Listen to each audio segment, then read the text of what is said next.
Everyone, right now we are in the midst of an extraordinary weather event that has just devastated communities throughout the Hudson Valley. I'm here in Highland Falls, but this is just representative of what we've seen, the devastation we've seen in Rockland and Putnam and other communities where, as we've seen so often in the last literally 9 months, I say 9 months because 9 months ago, the heavens opened up and we had more snow fall in a 24-hour period in the state of New York than had happened in history. Literally a few weeks ago, we saw the skies again bring upon us some of the most unhealthy air from the fires just north of here in Canada than we've seen in a generation. And once again, the skies opened up and wrought so much rain, 9 inches of rain in this community, that they're calling this a 1,000-year event. It's only the second time ever that the National Weather Service issued a flash flood emergency. The last time was Hurricane Ida. My friends, this is the new normal. And we in government, working with our partners on the ground, have to work with our communities to build up resiliency, to be prepared for the worst because the worst continues to happen. You only need to walk through the streets and see the pain in people's eyes as they describe to me their loss, their fear, their anxiety. You meet Kathy, who was literally rescued out of her senior apartment by brave crews that came all the way from West Point, not going to foreign lands to save people, but right here in their own backyard. And I am so grateful to everyone from West Point for stepping up. I just spoke to the superintendent, and we're there to help them rebuild as well. We also lost an individual's life. A young woman, 35 years old, who came out saying that her house was taking on too much water, was with her dog, and her fiancé literally saw her swept away. Terror, devastation, right here less than 24 hours ago. So I'm joined here by local leaders to give an update on the current situation, what we're anticipating going forward, and what residents need to do together, how we can stand up and using every bit of our power, mobilizing to fight the ravages of climate change, because again, these are unprecedented weather events that keep hitting us over and over and over again.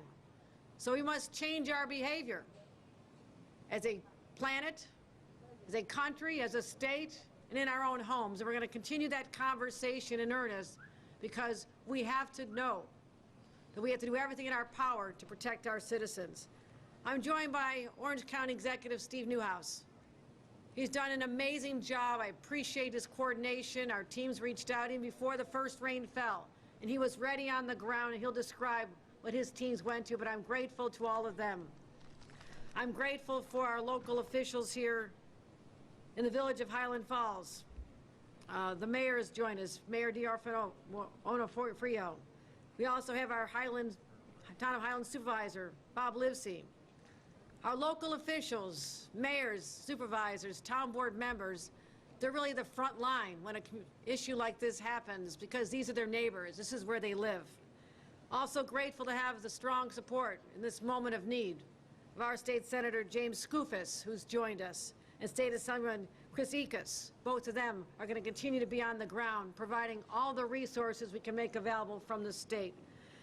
I also want to commend the most incredible team of people who are, unfortunately, so experienced in everything from ice storms in Ulster last year to the blizzards in Buffalo to the unprecedented weather event creating unhealthy air, and again, once again, the flooding. Commissioner of Homeland Security and Emergency Services, Jackie Bray, I thank you 1,000 times over for your dedication and the training that you and your members have gone through to be able to help us respond in these times of crisis. DOT Commissioner Retramis Dominguez, again, we have been through so many battles together, and now her teams in real time are assessing literally whether or not there's roads and bridges and culverts that have been compromised despite the fact that they may look clear for passage, and they work through the night to make sure we could bring these streets to some sense of normalcy, because people needed to get to hospitals and doctors and get to their jobs, and they worked tirelessly. And I'm grateful, but we have to make sure that before we open up all the roads, that our infrastructure is safe and sound. State police rescues, again, are legendary. Our state police, led by Superintendent Steve Nigrelli, were here on the ground. Our swift water rescue teams here in advance, anticipating the worst, and they were absolutely desperately needed as we saw cars swirling in our streets like this was a river. So, let's start with what we've seen, who I've spoken to. Just got off the phone with the FEMA administrator. She has offered all the help necessary, so the first step is assessment. Assess the damage. Assess the monetary value of the damage so we can put in our request for FEMA assistance to help the communities have the resources they need to rebuild. Also spoke at the White House, offered assistance in any way possible just minutes ago. Majority Leader Schumer called and said whatever is needed with infrastructure dollars to help the rebuilding, also making sure that we let West Point know that the Army Corps of Engineers can be of assistance if there's rebuilding there as well. Senator Gillibrand and I just got off the phone. She's there willing to provide any support to help with FEMA's efforts to return dollars back to our communities. So we'll be putting in all those requests, working with our local partners to make sure we have an accurate assessment of the cost and the damage done. We also are dealing with simultaneous issues right now. One is the weather looks better here, but the extreme weather is continuing north. Rain is hitting Albany. It's also hitting the Champlain area. Fortunately, the bullseye of this storm seems to be moving further east. Unfortunately for the people who live in Vermont, but we're not anticipating this scale of damage in other parts of New York at this time, but that could change. Again, what we saw here, stranded passengers on Amtrak trains, more than 700 people stranded in Putnam County last night. My gratitude to the local teams on the ground to help people find shelter, get them buses. We are deploying buses to get people up to New York City, down to New York City and up to Albany during the heat of the storm. We also had thousands of workers on the ground to get the power back. I just ran into a couple that's having breakfast at Andy's restaurant. Eddie's cooking up the eggs and bacon right now. They're there because their power's out.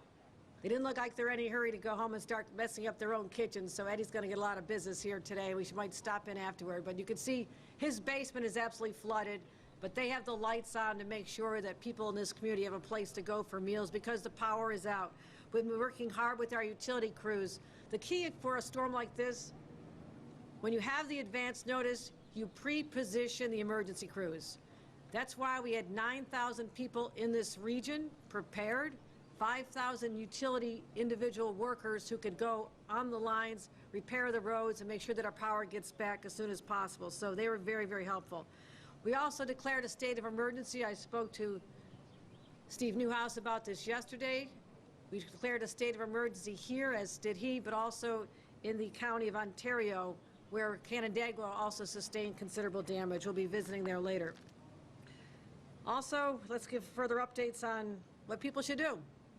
We spoke about this. We warned for 3 days. We talked about it right before it hit. We talked about it during. Homeowners need to be prepared. You need to think about your escape route.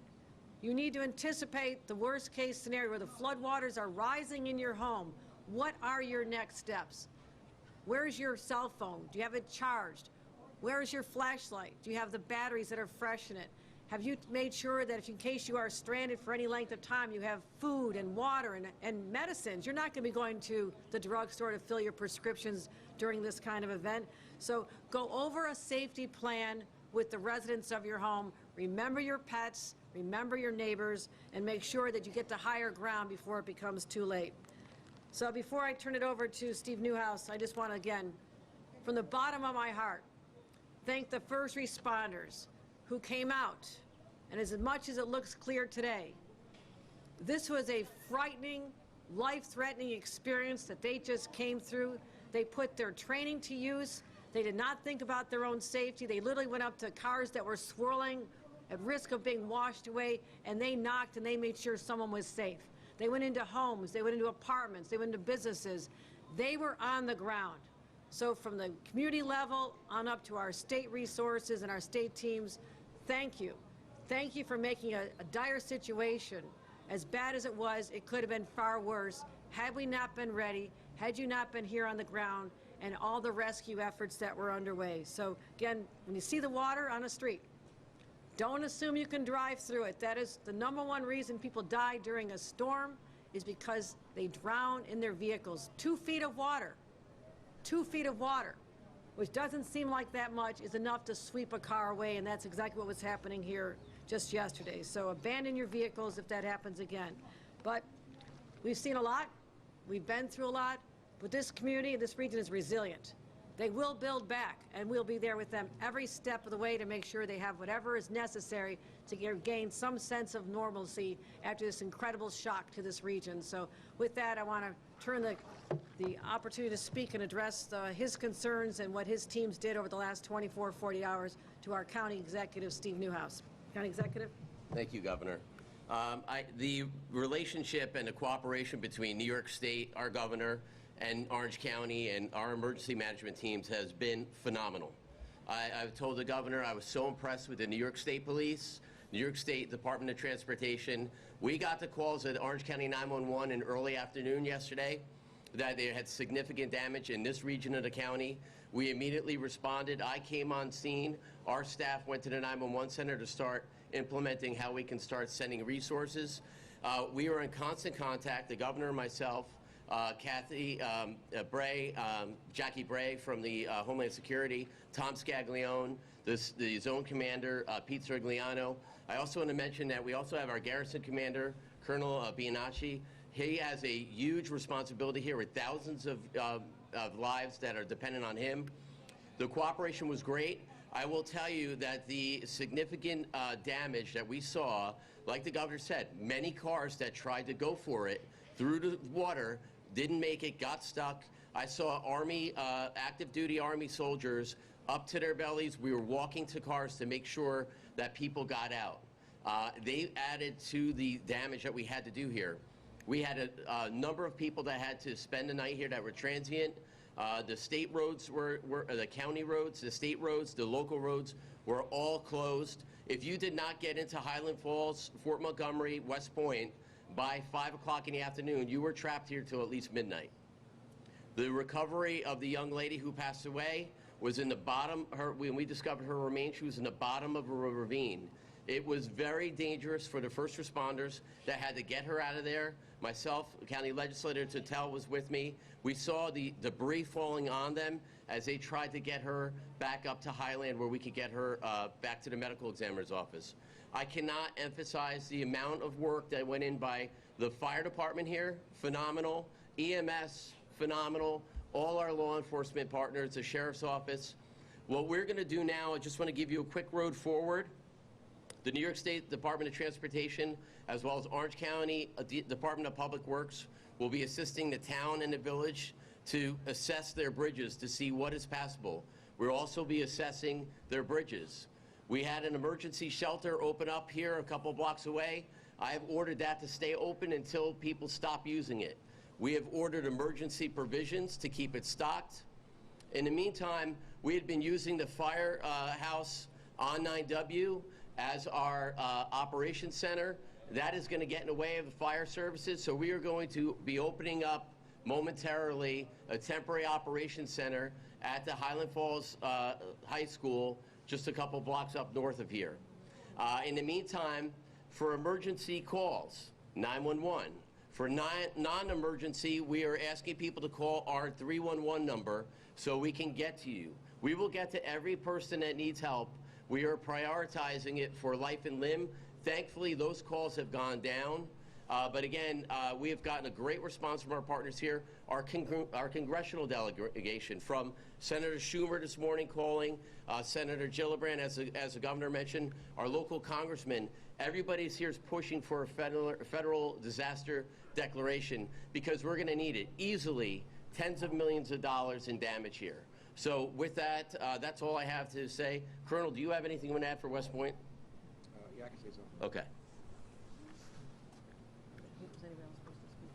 Governor and Steve, thanks for having us here. I'd like to start off by just extending our condolences on behalf of the West Point community to the town of Highland Falls and village of Highland Falls for the fatality that was mentioned from yesterday. That's extreme, and we do give our compassion and condolences to that. Just want to elaborate a couple things that the governor said and Steve said. This is a community effort. We're working together greatly. The lines of communications have been wide open, which has been awesome. I know our fire department has done a great job out here, and the support we got from the community on post has been overwhelming. We're also in the assessment phase on post, assessing our damage as well as off post here, and we're going to work at ways we can continue to collaborate to make this job better going forward. So thank you. Thank you. Questions? No. Any questions? How many calls for help in this community? You mentioned there were several water rescues. We had, this morning when I got to the 911 center, I came directly here, so I was here till late at night last night. So this morning we had, I think, over 50 that were significant, but I think that many of them were not reported. All night long I saw the fire department going house to house and helping people. And there was cars parked in 9W in the median being abandoned, or people sitting in them. Like the governor mentioned, there was people that were trapped in their car in 3-4 feet of water that stayed in their car. Those people all needed to be rescued by EMS, police, and fire. So I think the number of calls, you probably can't even count at this point, because you literally just stopped when you saw people needed help. And by the way, the Good Samaritans did wonderful work as well. I've seen a lot of great compassion here in this community. Are there any ongoing search missions going on today, door to door? There's no search missions for missing people or anything like that. Steve, I saw your video yesterday, your emergency address. You clearly were visibly impacted and affected by what was happening in this community in your backyard. Can you talk to us a little bit about what you were feeling at that moment? I mean, there was a lot of feelings of helplessness from people. When I showed up on the scene, the police chief was there. 3 of the police cars were underwater. When we went to find the remains of missing people, this impacts human lives. Her family was there. She's down on, and we're looking. The people are actively looking for her. So this is humanity at its best, and it's worse, and it's very difficult to get through it. But this community is resilient. We are totally united. Like I said, I am so impressed because of we've been through this before. I hate to say we're battle hardened between COVID calls and responding to other emergencies. Jackie Bray and I talk personally on the phone. Tom Scaglione, the governor and I have known each other for over 10 years. That relationship helps when we're responding. When I can call the zone commander or the senior NCOs, that helps when we're trying to get assets here. Can we talk about the worst devastation, 218, the images of chunks of the mountainside just, blown away? One of the biggest things when we were doing the recovery of the individual that's deceased, I kept hearing what sounded like car hitting bottom, and I kept saying, "What is that noise?" It was pieces of giant boulders falling off that whole mountainside. So that's why it's really critical that we have engineers to come and give inspections on it so we know they're safe to pass or what they need to fix them. On that idea, Governor, is there anything to be done with infrastructure in terms of small towns like this that can change, whether it's, flood prevention measures, whether it's rebuilding bridges in a different way? Is there anything kind of forward-looking that you could do to make sure this doesn't happen again? Right, and there are a lot of lessons learned even from Hurricane Sandy, Hurricane Ida. We've seen these downtowns devastated before, and I've spent 14 years in local government. I go into a community, my eye goes right to the curb. I can tell whether storm sewers are going to be jammed up. I can see whether the curbs need to be redone. Now, these are good shaped curbs, but there are other ones that are very low that can be clogged with debris, and that can result in flooding. So I want to do an overall assessment of every community in our area that's been affected by this, but also going forward statewide, what we can be doing to continue giving the infrastructure dollars to communities so they can build up their own resiliency. Many smaller communities do not have the sophistication or the engineers on staff to do that either. That's where the state can come in and the county can come in and help with those assessments. But yes, money's going to have to be part of the solution. And we can't turn our eyes any longer to the fact that we have to build up areas, homes and businesses that are in low-lying areas are going to need to be lifted up. Otherwise, we're ignoring the reality that flooding is part of life now here in the state of New York, not just out in the Southwest and other parts that have always historically suffered from that, it is now part of the new normal for New York. The record snow leads to flooding, springtime, mountains, the streams are surging. You add in 9 inches of rain in a 24, 36-hour time, it is historic what we're dealing with. But also we have $4.2 billion from our Climate Act, which is also bringing money to communities to help build up that climate resiliency. This is my definition of what climate resiliency looks like. We have to build up the infrastructure in our small, most vulnerable communities. You have a major piece of infrastructure that was either damaged or destroyed. I might screw up this name, but Hochul Bridge. What can you tell us about that? Since my understanding it's over a gorge and maybe not the easiest of fixes. So it's the Hochul Bridge has been impacted by this event. As the governor said, this historic event, if you want to equate 9 inches of rain to snow, that's 90 inches of snow. So, I mean, it's historical. The difference is that you get rain instantaneously.